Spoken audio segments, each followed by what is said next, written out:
On her wedding day, just moments before walking down the aisle, Ivy discovered a secret so devastating. The woman who raised her, the woman she called Mum, wasn't her mother at all. She wasn't adopted. She was stolen at birth. Before we continue, don't forget to subscribe to my channel, like this video, and drop your thoughts in the comments below. What would you do if you found out your entire life was a lie? Let's dive in. Ivy sat before the vanity mirror, her hands trembling in her lap.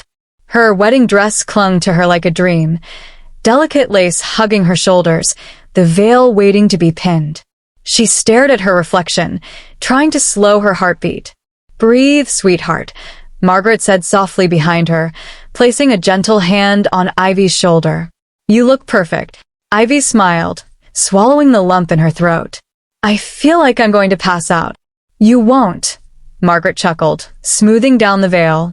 "You've waited your whole life for this. And Daniel is waiting for you. You're ready." Ivy nodded, blinking back tears. "Thank you, Mum, for everything." Margaret's expression softened. "Raising you has been my greatest joy." There was a knock on the door. Before Ivy could answer, the door creaked open and a nervous figure stepped in. "Aunt Rose." Ivy tilted her head. "You're not supposed to be up here." The older woman looked flustered, her hair in a lopsided bun, pearls clutched tightly in her wrinkled hand. "I just wanted to see you, darling. Before the ceremony, just for a moment." Margaret's smile faltered. "The makeup artist just left. We really should." "It's fine," Ivy said quickly. "Let her stay for a minute." Aunt Rose approached, eyes glassy. She reached for Ivy's hand. "Oh, look at you. So beautiful, just like your mother." Ivy chuckled. "Well, I am my mother's daughter." Aunt Rose blinked, then whispered, as if to herself, "Your real mother would be so proud today." Silence fell. Ivy froze. Margaret's head snapped up. "What?" Ivy asked, her voice barely audible. "What did you say?" Aunt Rose's face went pale. "Nothing, no, I mean, just she would be proud. Any mother would be." "My real mother?" Ivy repeated, her breath catching. "Why would you say that?" Margaret stepped forward, tone firm. "Rose, please. Is there something you're not telling me?" Ivy asked, looking between them. "Why would she say real mother?" Aunt Rose began to tremble. "I didn't mean it like that, Ivy. It was just nerves. You know how old people get." Margaret quickly moved to Ivy's side. "Ignore her, darling. Rose hasn't been well lately. She gets confused." "I'm not confused," Rose snapped, then immediately looked guilty. I should go." She turned and rushed out, the door clicking shut behind her. Ivy turned to Margaret, her eyes searching. What did she mean? Margaret forced a smile. "Sweetheart, you're just anxious. That's all. Pre-wedding jitters. You know Rose, she speaks in riddles. She's probably talking about some distant cousin." Ivy frowned, but she said real mother. Margaret knelt beside her. "Ivy, I have always been your mother. From the moment I held you in my arms. That's what matters. Don't let one strange sentence ruin your day." "But why won't she explain?" Ivy whispered. Why did she look so guilty? Margaret's expression hardened for the briefest moment, a flash of something Ivy couldn't quite place. Then it softened again. "You're overwhelmed. I understand. We'll talk about everything after the ceremony. For now, just breathe. Trust me." Ivy nodded slowly, but her heart pounded louder than the music playing downstairs. When Margaret left to fetch the bouquet, Ivy stood and walked to the full-length mirror. She touched the veil gently, watching her reflection blur. And then something flickered in her mind. A flash. A dim room. A soft, unfamiliar lullaby in a voice that wasn't Margaret's. A woman humming, gently brushing her hair. Ivy gasped and clutched the edge of the table. Where had that memory come from? The ceremony began just after noon. Sunlight streamed through the stained glass of the cathedral, and the organ music swelled as guests rose from their seats. Ivy waited at the doors, her arm linked with her godfather's. Margaret stood behind her, smiling. "Ready?" the usher whispered. Ivy nodded, though her mind felt distant. The doors opened. A sea of faces turned toward her. Some beaming, some tearful. Cameras flashed. Ivy took her first step down the aisle, bouquet trembling in her hand. Then, halfway down, her eyes caught something. Someone. At the back of the church, standing still amidst the seated guests, was a woman in a pale blue dress. Middle-aged. Dark eyes. A calm, unreadable face. She wasn't crying. She wasn't smiling. She was simply staring at Ivy, with a gaze so intense it knocked the breath from Ivy's lungs. Their eyes locked. Ivy stumbled for a heartbeat. That face. She looked familiar. A chill ran through Ivy's body. She wanted to stop walking. She wanted to scream. She wanted to ask, who is that woman? But the music played on. The crowd stood. Daniel waited at the altar, beaming. Ivy kept walking. But nothing felt real anymore. As she reached the altar, her mind echoed with a single, haunting question. Who is my real mother? The wedding reception was beautiful, the kind that graced luxury bridal magazines. White roses lined every table, a string quartet played in the background, and glasses clinked with laughter and joy. But Ivy felt none of it. She stood near the corner of the grand ballroom, untouched champagne glass in hand, her heart thudding like a drum in her ears. The lace of her gown clung too tightly now, and her veil felt suffocating. The music, the dancing, the speeches, all a distant hum. She was watching, waiting, and then there she was, the woman in the yellow dress, standing near the far wall, half hidden behind a column of ivy and fairy lights, her posture relaxed, eyes focused, only on Ivy. Ivy moved through the crowd, weaving past relatives, ignoring Daniel's concerned glance. Her heels tapped steadily across the marble floor until she reached the woman. "Excuse me," Ivy said, trying to sound calm. The woman turned to face her, a soft, sad smile playing on her lips. You were at the church," Ivy said. "You stared at me. Who are you?" The woman leaned in slightly, her voice barely above a whisper. "You have your mother's eyes." Ivy's breath caught. Before she could speak again, the woman stepped back. "You'll find the truth when you're ready," she said. "But be careful. Not everyone wants it found." Then, just like that, she melted into the crowd. Ivy's chest tightened. She scanned the room, but the woman was gone. Back at the estate that night, Ivy sat in her childhood bedroom, still in her wedding dress. The moonlight poured in through the large bay window. Margaret and Daniel were downstairs, entertaining the last of the guests. But Ivy was elsewhere. She rummaged through drawers, tore open her mother's old chests, flipped through family photo albums she had seen 100 times. They were perfectly curated, beach trips, birthdays, Christmas mornings, but always beginning from age 3. Nothing from before. Nothing from birth. Until, in the back of a drawer, beneath a pile of old cards, she found a brown envelope marked legal documents, private.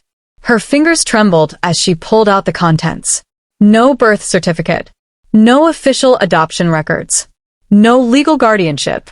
Only one document stood out, a crumpled medical release form from nearly 3 decades ago, signed by Margaret and a doctor. At the bottom, scribbled in faint pen, child received in stable condition. Patient unresponsive. Patient? Ivy's heartbeat thudded louder. She sat on the floor, holding the paper like it might catch fire in her hands. She closed her eyes, and a memory of a dream she had surfaced like smoke. She was small, a blanket wrapped around her shoulders. There were flames, red flickering. A woman's voice screaming her name. Ivy. Ivy. Hands grabbing her, pulling her away. Her cries swallowed by chaos. Then silence. Her eyes snapped open. She gasped, sweating. Her reflection in the mirror across the room stared back, wide-eyed, shaken. There was a knock at the door. Daniel stepped in. "Hey," he said gently. "I've been looking for you." Ivy looked at the documents in her lap, then quickly shoved them back into the drawer. "I needed air," she said. He sat beside her. "Something's wrong. I saw it in your eyes all day. You didn't look at me once during the vows." "I'm sorry," she whispered. Daniel, do you think Margaret is hiding something from me? He sighed. What are you talking about? A woman came to the church. She said I have my mother's eyes. Then Aunt Rose, she said something weird too. Like Margaret might not be my real mother. Daniel frowned. Ivy. You can't just believe random things on your wedding day. But what if they're not random? She asked. What if they're connected? There are no adoption papers. No birth records. Just medical documents. And I keep remembering things that don't belong. Daniel took her hands. Look, I don't know what's going on in your head right now. But Margaret raised you. She loved you. That's all that matters. She may have stolen me, Ivy whispered. Daniel stared. That's a big accusation. I need to know the truth, Ivy said, pulling away. Even if it ruins everything. The next morning, Ivy found Aunt Rose sitting alone on the terrace, sipping tea. The older woman looked tired, as if she hadn't slept either. Aunt Rose, Ivy said softly, sitting beside her. Please. I need the truth. Who is my real mother? Rose's hands trembled around her teacup. She didn't look at Ivy when she spoke. There was an incident, she began. Years ago. You were very young. Too young to remember. Your birth mother, her name was Elena, was a maid in this house. Poor. From a village far away. Not someone society accepted. Not someone fit to raise a child, they said. Ivy felt her stomach twist. What about Margaret? Aunt Rose nodded grimly. She couldn't have children. And when the fire happened and Elena vanished, Margaret stepped in. She said she was saving you. But really she took you. Gave you a name. Raised you like you were hers. And she made sure no one ever asked questions. What fire? And what do you mean by saving me? Ivy asked. Rose shook her head. I've already said too much. Where's Elena now? I don't know, she said, voice weak. She was broken and silenced. Ivy stood. Then I'll find her myself. That evening, Ivy returned to the church. She questioned the guards, the coordinator, even the organist, until someone finally remembered the woman in the yellow dress. She asked for the name of the bride. The young usher said. Said she used to work for the family. Lived in town now. Lydia something. Lydia? Ivy repeated. Yes. Nurse Lydia. She used to work at the estate before she retired. Ivy's chest tightened. Do you know where I can find her? The usher gave her an address. Later that night, Ivy stood outside a modest brick apartment building on the edge of town. The porch light flickered. She raised her hand and knocked. The door opened slowly. There she was, the woman from the church. The woman in yellow. Ivy stared at her. Who are you? And why do you keep looking at me like you know me? The woman gave a soft, tired smile. Because I do. Ivy stepped back. How? I was there the day everything changed, she said. The day you were taken. The day your real mother lost you. Ivy's voice shook. You knew my mother? I was the nurse who helped deliver you. She opened the door wider. Ivy, it's time you knew what really happened. Lydia's apartment smelled of old lavender and dust. The walls were faded, lined with shelves of nursing textbooks and photo frames turned face down. She motioned for Ivy to sit on a creaky couch while she poured tea that neither of them would touch. Ivy's hands were clenched in her lap. Her wedding ring felt too tight. Start from the beginning, she said, voice low. Don't lie to me. Lydia sighed and sat across from her, the weight of the years visible in her tired eyes. I was a private nurse, hired by Margaret's family. Her husband, Charles, was desperate for an heir, someone to inherit the estate, the business, the name. But Margaret couldn't have children, Ivy guessed. She tried. Several miscarriages. The last nearly killed her. The doctors warned her not to try again. So she found another way, Ivy whispered. Lydia nodded. That's when Elena came into the picture. She was young, naive. A housemaid working in the estate. Quiet, obedient. But one day she became pregnant. Ivy froze. Was it Charles's child? Lydia hesitated, then nodded. Yes. But it was covered up.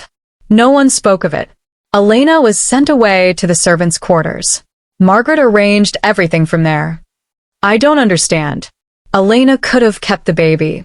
She wanted to, Lydia said, voice trembling. She adored you, Ivy. But Margaret, she saw an opportunity. She offered Elena a way out, a promise to help, to care for the baby, to give her a better life. And Elena believed her? She had no choice. She was poor, alone. Margaret promised she'd still be in the baby's life.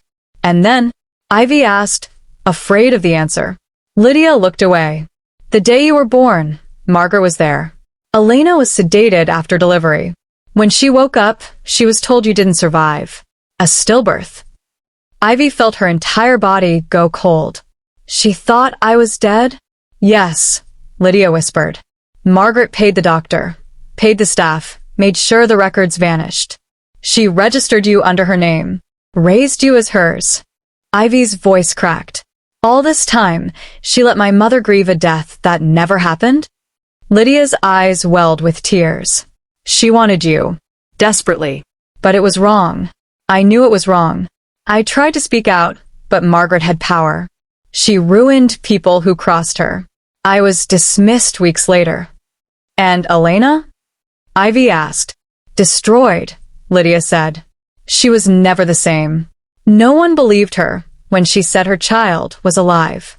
They called her unstable. She left town. I lost contact with her until a few years ago. Ivy stood up abruptly, her breath ragged. So I was stolen, bought like an object. Ivy.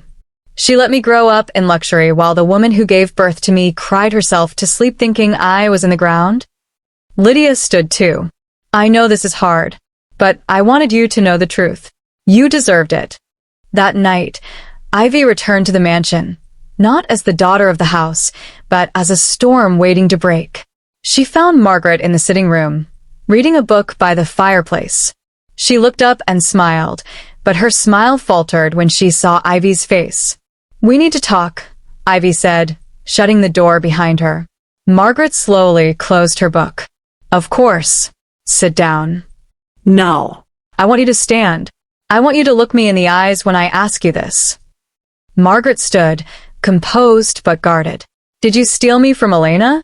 Ivy asked, her voice shaking with fury. Did you lie to her? Did you tell her I died? Margaret didn't answer immediately. Her eyes glistened. You've spoken to Lydia. Answer me, Ivy said sharply. Margaret took a slow breath. Yes. I did. The confession landed like a blow. I couldn't have children, Margaret said, her voice cracking. And then Elena, she got pregnant. A mistake. An embarrassment. Embarrassment indeed, Ivy snapped. I'm sure you planned it with that to get her pregnant, so you could take her child. So you drugged her? Lied to her? Let her suffer, so you could play happy mother? I gave you a life she never could. Margaret cried. Education. Travel. Love. You gave me a lie. Ivy shouted. I loved you, Margaret whispered. I still do. Doesn't that count for something? Ivy's voice broke. You made her think I was dead. And you made me believe I was yours. You let me build my entire identity on a stolen name. Margaret reached for her hand, but Ivy pulled back. Don't touch me, she said coldly. You took everything from her. And now I have to find out who I really am without you. She turned and walked out, the echo of her heels the only sound in the house. It took hours and help from Lydia, but Ivy finally found Elena's location, a small rented room above a corner shop in a worn-down neighborhood on the outskirts of town. She stood outside the door, her hands trembling. Then she knocked. The door opened slowly. A woman stood there, older, thinner than Margaret, with tired eyes and a scarf wrapped around her head. Her face was lined with grief, but behind it, something familiar. Ivy. Elena stared at her for a long moment. You look just like, she murmured, then stepped back cautiously. Who are you? I think. Ivy's throat tightened. I think you're my mother. Elena's face went pale. Her eyes filled with tears as she stepped back into the room, her hand on the wall for balance. You shouldn't have come, she whispered. Ivy blinked. Why? They'll never let you stay free now. Ivy stood frozen in the doorway of the cramped flat, her white-knuckled grip on her handbag the only thing grounding her to the moment. Elena stared at her with a trembling mouth and her eyes widened as if she were seeing a ghost. "I said," she whispered again, "you shouldn't have come." But "I had to," Ivy said softly, stepping inside. "I needed to see you, to know if it's true." Elena took one shaky step forward. Her hand rose halfway, then fell. She blinked hard, as if afraid the moment would vanish. "Ivy," she breathed. "Is it really you?" Ivy gave a small, tearful nod. In an instant, Elena rushed forward and threw her arms around her daughter. The years collapsed between them like crumbling walls. She clung to Ivy with desperate joy, sobbing into her shoulder. "My baby," she cried. "My baby girl. You're alive. You're real." Ivy stiffened at first, overwhelmed, then slowly melted into the embrace. Her arms wrapped around the woman she never knew she'd been missing. "I'm here," Ivy whispered. "I'm really here." Elena pulled back just enough to hold Ivy's face in her hands, studying her features like a sacred portrait. "I used to dream of this moment," she said, voice breaking. "I prayed for it every single night. I thought I was going mad, thinking maybe you were still out there." "I didn't know," Ivy whispered, eyes glistening. "They told you I died, and they told me you never existed." Elena choked back a sob. "But look at you, so beautiful. You look just like your father." They held each other again, tighter this time, not as strangers meeting, but as a mother and daughter reuniting across a sea of stolen years. Elena closed the door. The small room was dim, with peeling wallpaper and the smell of boiled rice lingering in the air. A worn photo frame sat on the shelf, a baby girl, no older than a few days, wrapped in a hospital blanket. Ivy moved closer, and her breath caught. "Is that me?" Elena nodded, her fingers trembling as she touched the edge of the frame. "Lydia, the nurse, she sent it to me. Years ago. No name, no return address. Just this photo and a note that said, 'She's alive.'" Ivy's eyes filled with tears. "I didn't know what to believe," Elena said, voice shaking. "I thought maybe it was a cruel joke.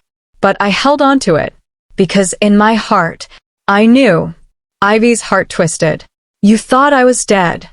"I knew something was wrong," Elena whispered.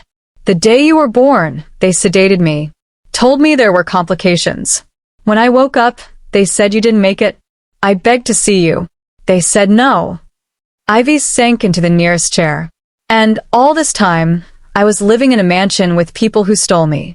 I tried to fight," Elena said bitterly. "Tried to speak out, but they made sure I had no voice.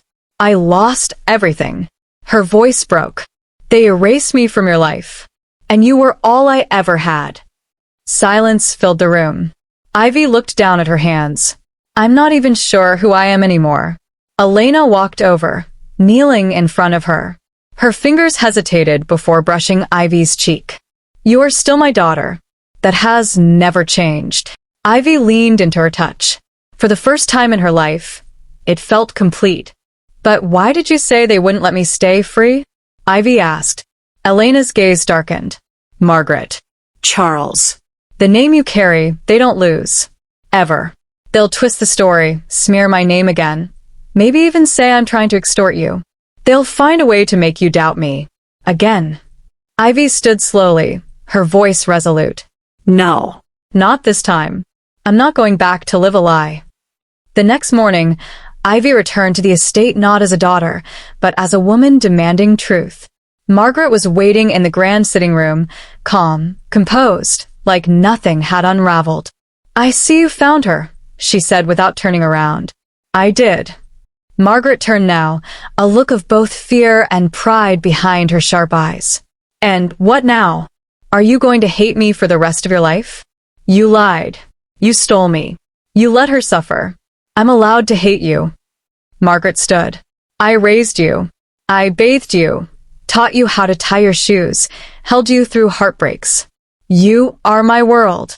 You gave me your version of the world," Ivy said, her voice cold and steady. "Built on someone else's pain. Margaret's hands trembled. I loved you. And your father, he loves you too. At that, something in Ivy snapped. My father, she spat. You mean Charles? The man who got my mother pregnant, watched her suffer, then helped you steal her baby? Margaret's mouth opened, but no words came. You sedated her, lied to her, and he let you. He let you take his own child while he erased her from his life, like she was a stain. She turned toward the tall doors of the estate office. Where is he? Margaret didn't stop her. Inside, Charles sat behind his desk like a man used to being obeyed. He looked up from a crystal glass, surprised to see her. Ivy, he said calmly, I was going to call. No, you sit down and listen, she snapped, stepping forward. You got a young girl pregnant, hid her away, and then when it became inconvenient, you threw her away. You let your wife lie, steal, and bury the truth like it meant nothing. I didn't know everything Margaret did. But you knew enough. Ivy cut in. You knew she was poor. You knew she was voiceless. And you used that to cover your shame. Do you know what she told me? That she prayed for me every night. That she thought I was dead. And you let her carry that grief. Charles swallowed hard. I made mistakes. No, you destroyed people and called it protection. You could have claimed me. You could have done the right thing. But you chose silence. He looked down, but Ivy didn't let him off. You and Mom built an empire off a woman's grief. And I lived in it like a princess. I won't be part of that anymore. She turned away, and Daniel stepped into the doorway. He'd heard everything. That night, back at their apartment, Ivy curled into the couch, exhausted. Daniel sat beside her, quiet. The silence was safe, but heavy. You regret marrying me? Ivy asked quietly. Daniel turned to her. I regret not asking the right questions sooner. But I don't regret a single second of choosing you. I feel like a stranger in my own story, she whispered. He reached out, took her hand. Then let's write the rest of it together. Truthfully. On your terms. The next morning, they visited Elena. Ivy knocked on the door, this time not afraid. Elena opened it, surprised to see Daniel standing beside her daughter. I brought my husband, Ivy said softly, offering a faint smile. Because this part of my life, it includes you now. Elena hesitated for a second, then stepped aside, voice warm. Then come in, both of you. They sat at the tiny kitchen table, where the smell of roasted yams and ginger tea lingered. Ivy reached into her bag and pulled out a stack of official documents. I want to change my name legally, she said, placing the papers in front of Elena. I want to carry yours, Mum. The name I should have had from the beginning. Elena's hand flew to her chest, stunned. But after a moment, she gently pushed the papers back across the table. No, my dear, she said, her voice trembling. You are still your father's daughter. I won't take that from you. I carried you into this world, but you've lived that name. Now use it for good. Ivy blinked back tears. But I want to honor you. You already have, Elena said with a soft smile. You found me. You came back. That's more than I ever dreamed of. Daniel reached across the table and took Ivy's hand. You don't have to choose between who you were and who you are now. Ivy looked at both of them, the man she loved and the mother she was finally learning to love, and nodded. Then I'll keep the name, but I'll live it differently. Weeks passed, and the house grew quiet. Margaret often sat alone, tears quietly tracing down her cheeks. Charles and she finally agreed it was time to make amends. Together, they found Elena. They came to her with open hearts and sincere apologies. Margaret's voice trembled as she said, We were wrong to take you and Ivy's childhood away. This is a house document we bought in your name. Please accept it. A fresh start. And this business, opened in your name too. It's not charity, just what should have been. Elena looked at them, her eyes heavy but softened. She accepted their gifts and their apologies. Ivy watched it all quietly. After much thought, she found it in her heart to forgive both her father and Margaret. 1 week later, she returned to her father's office, stepping in as the new managing director. Charles and Margaret waited nervously. When Ivy walked in, She met their eyes and smiled. "I'm ready," she said. Relief and joy flooded their faces. For the first time in years, the family felt whole. From that day forward, Ivy led with strength and compassion, honoring her mother's sacrifice and her father's hope for a better future. The wounds hadn't vanished, but healing had begun. And that was enough. If you enjoyed this story, kindly like this video, subscribe to our channel for more touching stories, and don't forget to leave a comment below. We'd love to hear your thoughts. Your support helps us keep telling powerful, emotional stories that matter.